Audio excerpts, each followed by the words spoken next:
bagong karibal na naman nga ako bukod sa manok. Shoot, mare, napagkaselan sa motor. Huwag ko nga raw gagasgasin kung ayaw kong ako yung bangasin. Napakayabang, mare, 50 lang naman yung pinagas.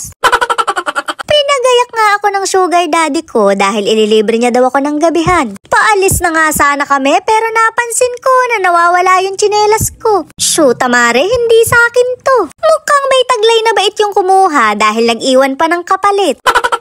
Kunwari pa akong ililibre, pagyayabang lang pala yung motor. Mukhang sinuswerte nga sa talpa, kaya asensado na naman. Dating nakamontero, ngayon nakamotor na. Susunod nito, mare, nakabike na. Hanggang sa hindi niya namamalayan na naglalakad na lang siya. Sumakay na nga raw ako pero mag-ingat ako. Hindi para sa akin yun kundi para sa motor. Dahan-dahan ko lang daw tapakan at baka magasgas. Napagkaselan, mare, bago pa lang kasi. Pero mga ilang buwan lang naman yan nasa bilaran na rin. Parang ako lang nun, mare, na ingat pa. Pero nung tumagal na mukhang maantot na. Humawak nga raw ako sa abs niya para hindi ako mahulog. Abay, wala naman akong makapa, isang tumpok na abs yata to. Mukhang mas safe pa yata kung sa brake niya ako kakapit. Mare, ako lang ang pwedeng makakita kung saan nakalagay. Gusto ko lang naman kumain pero kabod akong naawa sa sarili ko. Mas makinis pa sa akin, mare, yung lamesa dito. Dinaig pa yung pagmumukha ko sa pagiging glass skin. Abay, kung hindi pa ako magwalong patong na BB cream, hindi pa ako kikinis.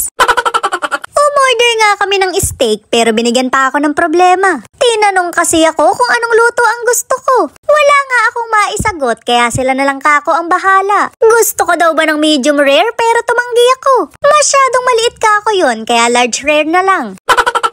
Kabod tuloy akong nauhaw nang wala sa oras. Gusto ko lang naman kumain pero may question and answer pa. Ang lutong alam ko lang kasi hilaw o sunog. Pero kapag pagkain sosyal maraming nauuso. Pati nga paglalagay ng asin may exhibition pa. Mas matabang siguro yung lasa pagka ganito. Sira na naman ang diet ko dahil dito sa kasama ko. Alam na nga nagpapapayat ako, aayain pa ako sa kainan. Ako naman tong si Timawa, sama agad. Balik na naman ako bukas sa walang katapusang day 1.